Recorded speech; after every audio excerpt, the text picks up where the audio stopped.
नमस्कार, आप देख रहे हैं किसकी नफरत किसकी सियासत। मैं हूं आपके साथ खुशी।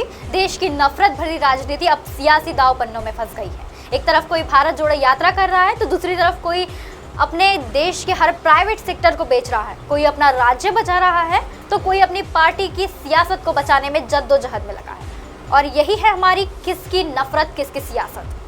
भारत जोड़ो यात्रा राहुल गांधी को गंभीर राजनेता के रूप में स्थापित करेगी।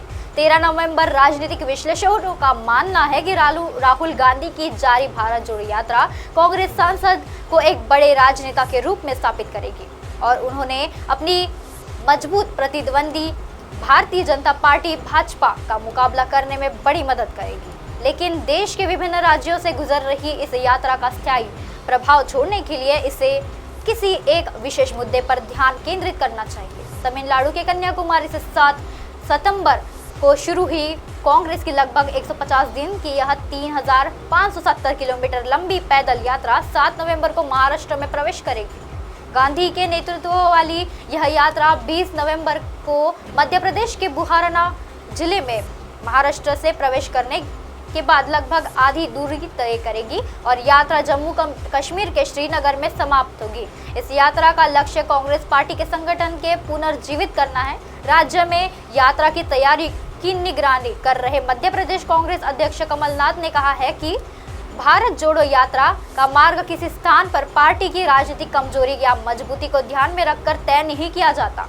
वहीं राजनीतिक विश्लेषकों का कहना है कि इस यात्रा का देश की राजनीति पर असर पड़ेगा।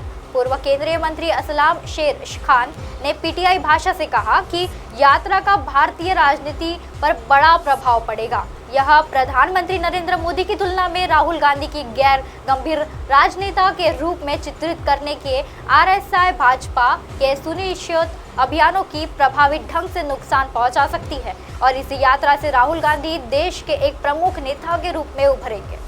पूर्व भारतीय हॉकी खिलाड़ी और ओलंपियक ने कहा है कि यह यात्रा भारतीय जनता पार्टी राष्ट्रीय स्वयंसेवक संघ द्वारा खेली जा रही है।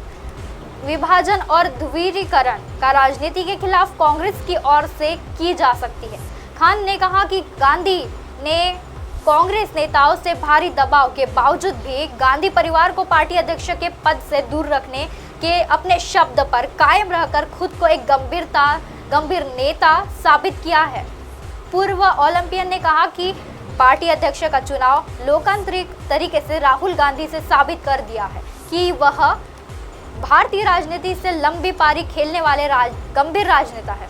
हालांकि वरिष्ठ पत्रकार और राजनीतिक विश्लेषक गिरिजा शंकर ने तर्क भी दिया है कि राष्ट्रव्यापी पैदल यात्रा को अपेक्षित जन समर्थन नहीं मिल रहा है। उन्होंने कहा कि भारत जोड़ो यात्रा किसी खास मुद्दे पर केंद्रित नहीं है और इसलिए ही उस तरह के जन समर्थन नहीं मिल रहा है जैसी कि अतीत में इस तरह की यात्राओं को मिला करता था। शंकर ने कहा कि महात्मा गांधी जी ने नमक विरोधी कानून भंग करने के लिए ब्रिटिश समाजवादी के खिलाफ ध्यान केंद्रित करते हुए दांडी यात्रा निकाली थी, नामक सत्याग्रह किया और इसलिए उसे स्वेच्छा से भारी जन समर्थन मिला। उन्होंने कहा कि इसी तरह से 1990 में भाजपा के वरिष्ठ नेता लाल कृष्ण आडवाणी की रथ यात्रा यह पूरी अयोध्या में राम मंदिर के निर्माण को पक्ष के बड़े पैमाने पर लामबंदी केंद्रित थी और इस समय भी ऐसे लोगों ने भारी जन समर्थन किया था।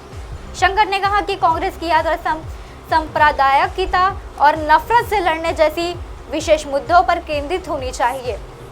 इसी पार्टी को काफी फायदा मिलता है और आम लोगों से भारी समर्थन मिल सकता है। वरिष्ठ पत्रकार और लेखक रशीद करवाई का भी मानना यही है कि कांग्रेस की भारत जोड़ो यात्रा में दम नहीं है और उन्होंने इसे गुजरात और हिमाचल प्रदेश में नवंबर-दिसंबर में होने वाली विधानसभा चुनाव से जोड़ने की कोशिश की। कमलनाथन ने कहा कि भारत जोड़ो यात्रा के मार्ग किसी स्थान पर पार्टी की राजनीतिक कमजोरी या मजबूती को ध्यान में रखकर तय नहीं किया गया है। भारत जोड़ो यात्रा केवल राजनीतिक यात्रा नहीं है, यह अनेकता और एकता का भारतीय सांस्कृतिक और संवैधानिक को बचाने की यात्रा है।